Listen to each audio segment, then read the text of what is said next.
This poem is for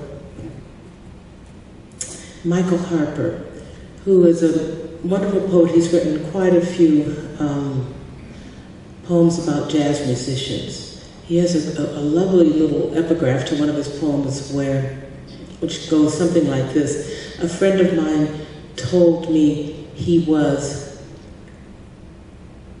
above jazz. I leave him there. I said, yeah, that's just too much. So, this poem is called Canary. Canary, of course, was a nickname for the female vocalist in any kind of ensemble. It's also the bird they take down into the gas mines to test for leaks, gas leaks. Canary.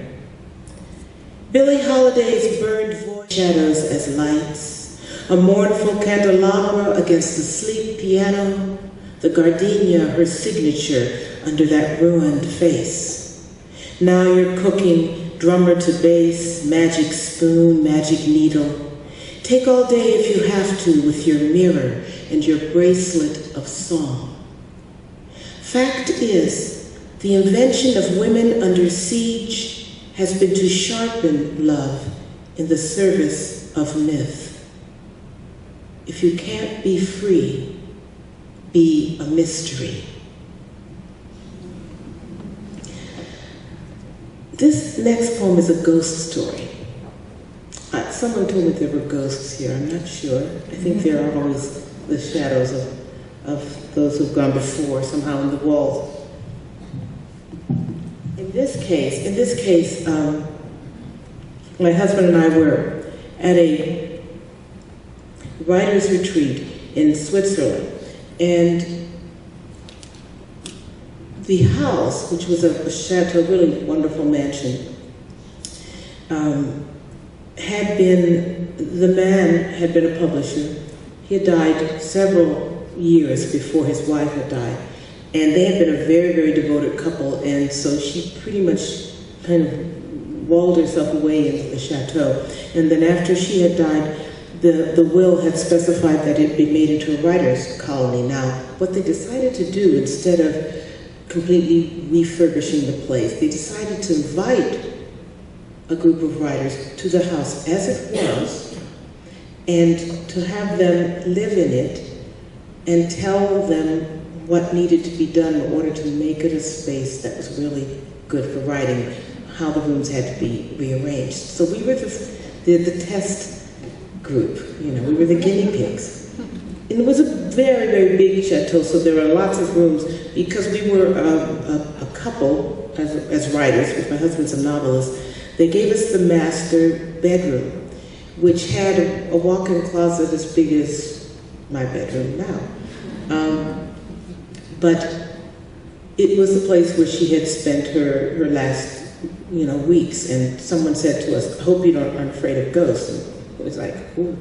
And they said, "But she's all right." They said, "She's okay. She just..." And there really was something, you could kind of feel a presence there. It was a sad presence. It wasn't really a frightening one at all. Ghost Walk, Chateau de Loveland. The neighbors who never set foot in the castle, never tasted the truffles or Chateau Rosé, say she walks room to room all night, turning the lights on, and by day a cold wind blows through the tiered gardens, pinching leaves from the withering rose. It is said in the village she died of pure heartbreak, not a love turned away, but a love lasting only as long as a lifetime.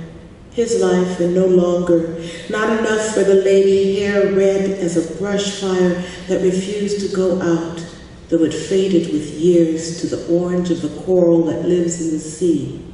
And still she was lovely. Pale beauty became her, like pearls or a music box, like Kaffee mit Schlag.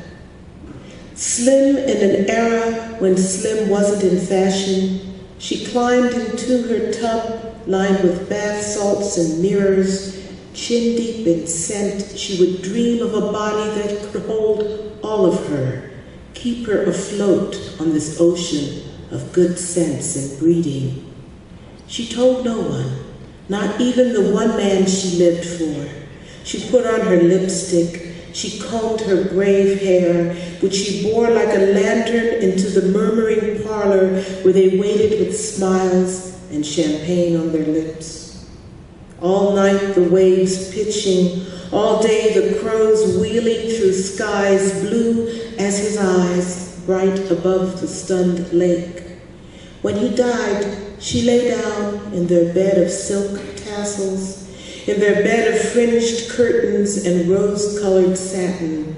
She lay down without tears in that blushing cradle and slept in the rocking, that cargo of sighs. Each night the bed creaking, cast onto the waves. Each dawn, roses flaunting their loose tongues of flame.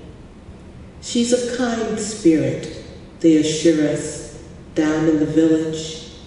Poor soul left behind when the party was over, searching the rooms for his laughter and a last glass of wine.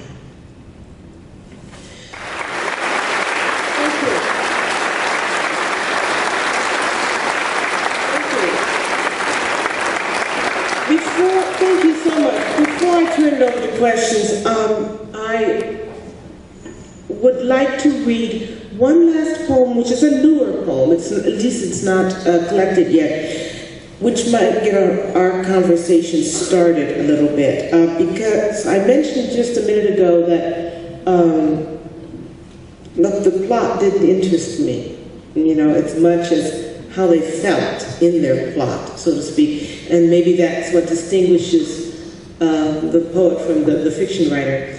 And so let me read this poem, which is a prose poem. And it was actually inspired by a former student of mine who graduated and then went off and founded an online magazine and asked for prose poems and asked me for a contribution. And I said, I don't know if I really believe in the prose poem. And then I knew I had to try it and see. So with apologies to all the fiction writers out there, and I love to write fiction too, but here is prose in a small space. It's supposed to be prose if it runs on and on, isn't it? All those words, too many to fall into rank and file, stumbling bare-ass drunk onto the field, reporting for duty, yes sir, spilling out as shamelessly as the glut from a mega-billion-dollar chemical facility. Just the right amount of glittering effluvium it takes to transport a little girl across a room. Beige carpet, thick under her Oxfords, curtains ring. Is that the scent of daffodils drifting in? Daffodils don't smell, but prose doesn't care. Prose likes to hear itself talk. Prose is development and denouement, anticipation hovering near the canopies, lust rampant in the antepasta. For example, a silver fork fingered sadly as the heroine crumples a linen napkin in her lap to keep from crying out at the sight of Lord Campion's regal brow inclined tenderly toward the wealthy young widow. Prose applauds such syntactical dalliances. Then is it poetry if it's confined? Trembling along its axis, a flagpole come alive in high wind, flapping its radiant sleeve for attention. Over here, it's me, while the white spaces, air, field, early morning silence before the school bell, shape themselves around that one bright seizure. And if that's so, what do we have here? A dream or 3 paragraphs? We have white space too. Is this music?